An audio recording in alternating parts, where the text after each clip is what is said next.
Hi guys, it's me again. So I got cut off on that last video while I was speaking. Yes, I came to Chatham in 2008 because I was told that I needed to clean up my flat, clean it up in Gloucestershire, and I would get my son back to me. That never happened because I came down to Kent in 2008 and I asked my dad to help me, and he said, "You've got to forget you've had children. You've got to get on with your life now and forget you've had kids. And how can you ask a mother of 4 children to forget that she's had kids?" And he proceeded to use me as a sex toy. Take me everywhere, watch what I was doing, who I was speaking to. At times I wasn't allowed to speak to my children over the telephone. He would come downstairs. "What you fucking doing? I'm trying to speak to my children. Get off the phone." I was imprisoned in Victoria Road by my father, and I tried to tell the police what was going on, and I was hushed up and silenced and told to keep my mouth shut, basically. I'm not mentally ill. That what was said, it was used as a cover-up to let my dad continue to abuse me over a number of years, and he was allowed to get away with it because the police had threatened me. I haven't seen my youngest son since he was 5 years old. I still am not able to see him. There's a big conspiracy that's gone on and a cover-up trying to make out I'm mentally ill, but I've been sexually abused by several men. Repeatedly sexually abused over the 12 years that I've lived down here by several men. I can openly talk about it now because my father is dead, and this has been going on to me since I came down in 2008, and to get help from me and my kids, and I've ended up being a sex slave to my dad, who's now dead, and it still seems to be that someone's trying to continue where my father left off, and I'm no one's property. I'm going up to see my mother, who in my opinion hasn't been the mother that she should have been, right? I'm not a possession. Last time I went round there, she told me to take my body warmer off. My body warmer off. I was wearing a waistcoat body warmer and she told me to take it off.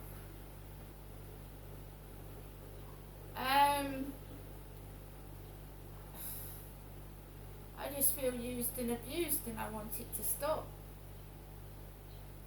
My children were told things about me that were untrue. I wasn't a slag. I came down from Gloucestershire to ask my parents to help me get my child off my ex-husband, who had my child at the time. He wasn't actually in care when I came to Chatham. He was in the care of my ex-husband. And because certain things happened, like my dad was sexually abusing me and I couldn't get back up to Gloucestershire because I was being abused, my child was put into care behind my back. The other 3 weren't, just the one I'd had with another partner. That child was put into care behind my back. I never agreed to it.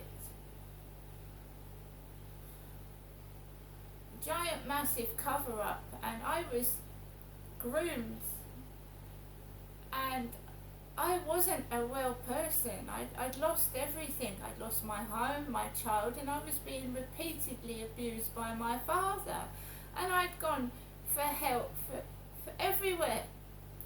No one would help me, so I had to keep going back, and my dad would repeatedly do it to me again.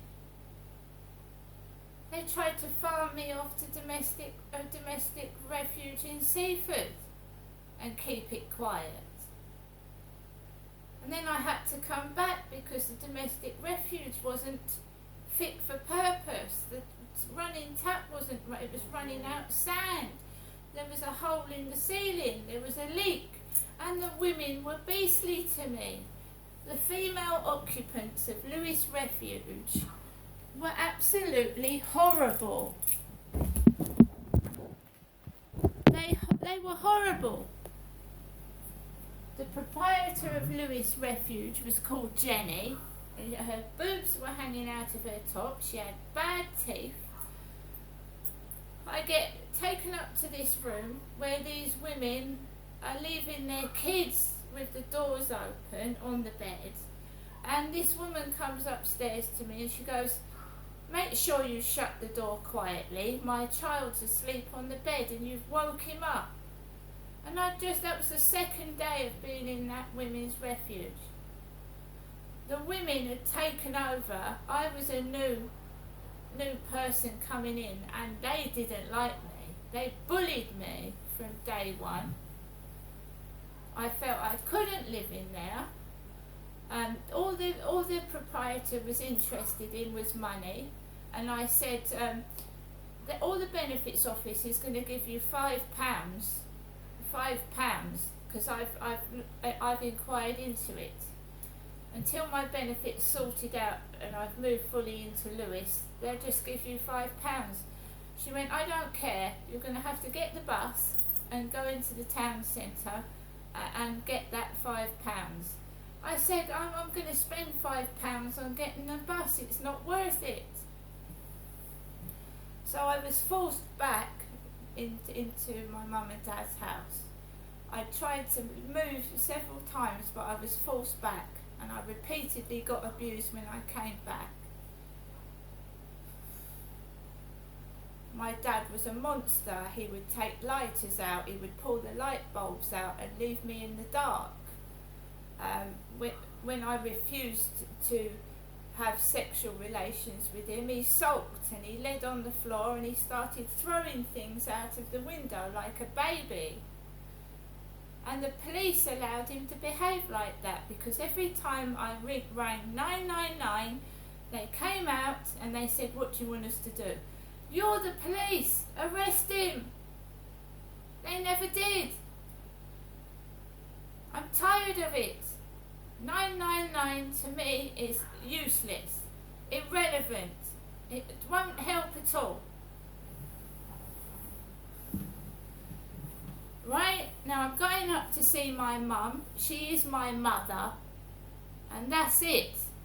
Even if she keeps saying, "I'm your so-called mother," she's the woman I came to in 2008, and her husband was abusing me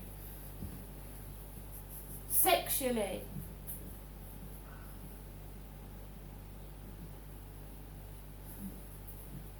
I want this sexual harassment to stop. Just because a woman wears a skirt or a pair of shorts, it doesn't mean she's a slag, a sex toy. It's for people to play with.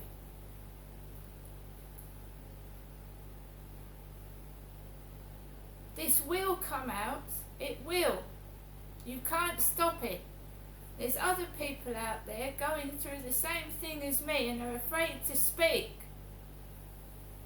Children being taken off of them and used by paedophile gangs. Taking the mothers of their children to play with their kids.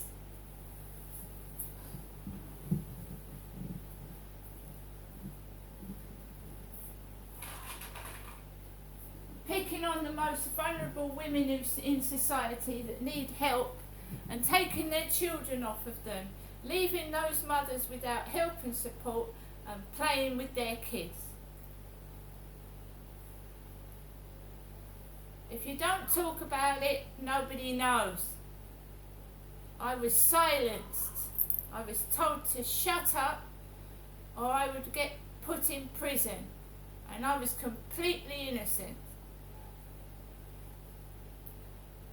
This is it for me. I've got nothing to lose. All my kids are grown up. They've got away with it. I've got nothing to lose by speaking out now. Not one thing to lose. And yes, it does make you a target. You know, shut your mouth, be quiet, don't bite the hand that feeds. But at the end of the day, I've got a conscience. And my children and I want justice for the perpetrators that abused us. See you later.